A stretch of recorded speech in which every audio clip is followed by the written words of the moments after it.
সালে বাংলাদেশের প্রথম নারী প্রধানমন্ত্রী হিসাবে যিনি দায়িত্ব পালন করলেন তিনি হচ্ছেন আমাদের প্রিয় নেত্রী বেগম খালেদা জিয়া। বেগম খালেদা জিয়া প্রধানমন্ত্রী হয়ে উনি ভাবলেন দেশের মোট সংখ্যা অর্ধেক হচ্ছে নারী, এই নারী সমাজের জন্য যদি উনি কিছু করতে না পারেন তাহলে রাষ্ট্রের প্রকৃত উন্নয়ন সম্ভব নয়। সেই জন্য আমাদের এই মেয়েদেরকে উচ্চ শিক্ষায় শিক্ষিত করার জন্য বিনা বেতনে আমাদের মেয়ে বাচ্চাদেরকে লেখাপড়া সুব্যবস্থা করে দিলেন, স্কলারশিপের ব্যবস্থা করলেন, বিনা বেতনে শুধু লেখাপড়া নয় তাদের বই কেনার ব্যবস্থা করলেন, তাদের কাপড় চোপড় সহ সমস্ত ব্যবস্থা করে মেয়েদেরকে ডিগ্রি পর্যন্ত যেন তারা পড়ালেখা করতে পারে। এই বাচ্চাদেরকে যেন অল্প বয়সে মা বাবা বিয়ের দিকে ঠেলে না দেয়, বাচ্চারা যেন শিক্ষিত মেয়ে বাচ্চারা যেন শিক্ষিত হয়ে রাষ্ট্রের উপযুক্ত নাগরিক হিসাবে রাষ্ট্র গঠনে দায়িত্ব পালন করে। সেই জন্য এই মেয়েদের জন্য শিক্ষা উপবৃত্তি চালুর মধ্য দিয়ে মেয়েদের পাশে দাঁড়ালেন। আমাদের মায়েরা অত্যন্ত অবহেলার পাত্র হন, নিজেরা সন্তান জন্ম দেন, সন্তান বড় করেন, এই সন্তান বড় হয়ে মায়েদের সাথে অনেক কুসন্তান আছেন, মায়েদের সাথে খারাপ আচরণ করে খালেদা জিয়া বুঝতে পেরে এই মায়েদের জন্য খালেদা জিয়া বয়স্ক ভাতা চালু করলেন। আমাদের অনেক বোন আছেন স্বামী সংসার থেকে বিতাড়িত হয়ে নিজের বাবার বাড়িতে এসেছেন, ভাইয়ের বাড়িতে এসেছেন, সেইখানে প্রকৃত সন্তান থেকে বঞ্চিত হয়েছেন। সেই সমস্ত স্বামী পরিত্যক্ত আমাদের বোনদের জন্য সেই ভাতা চালু করলেন।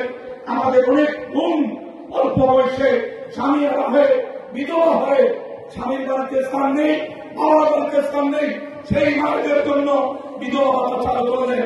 আমাদের মায়েরা মাতৃত্বকালীন সময়ে একটু ভালো খাবার, একটু পুষ্টির প্রয়োজন, চিকিৎসার জন্য অর্থের প্রয়োজন, খালেদা জিয়া সেই বিষয়টি উপলব্ধি করে মাতৃত্বকালীন ভাতার ব্যবস্থা করলেন। নারীদের পাশে দাঁড়িয়ে খালেদা জিয়া যে দৃষ্টান্ত স্থাপন করলেন, পরবর্তীতে যারা জোর করে ক্ষমতায় এসেছেন তারা সেই সমস্ত এই সাফল্যকে ধামাচাপা দেওয়ার জন্য বিভিন্ন মিথ্যাচার করেছেন। হাজার চেষ্টা করেও মানুষের অন্তর থেকে খালেদা জিয়ার নাম মুছা সম্ভব হয়নি, মুছা সম্ভব হবে না ইনশাআল্লাহ।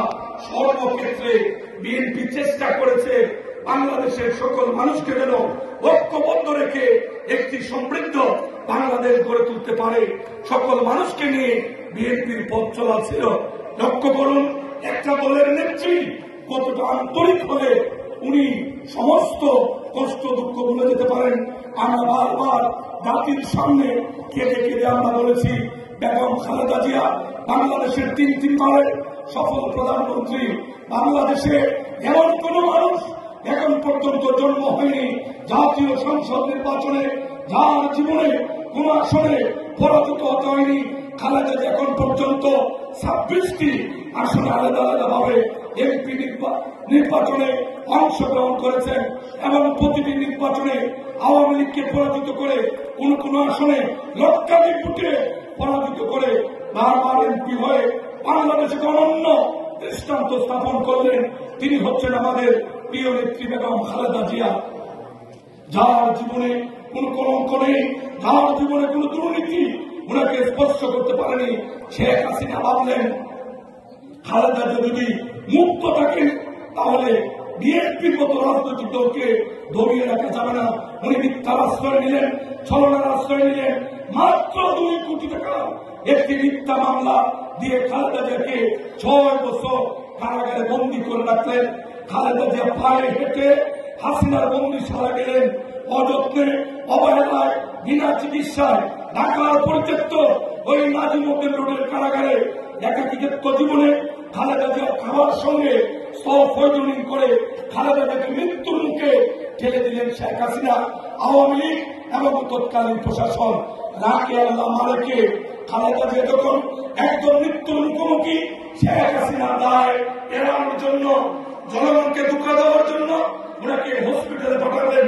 সারা জাতি অবাক হলো যে খালেদা জিয়া পায়ে হেঁটে শেখ হাসিনার বন্দিশালা গেলেন। সেই খালেদা জিয়া পায়ে হেঁটে আর বেরোতে পারলেন না, হুইল চেয়ারে উঠে খালেদা জিয়াকে ঢাকার পিজি হাসপাতালে চিকিৎসা নিতে হলো।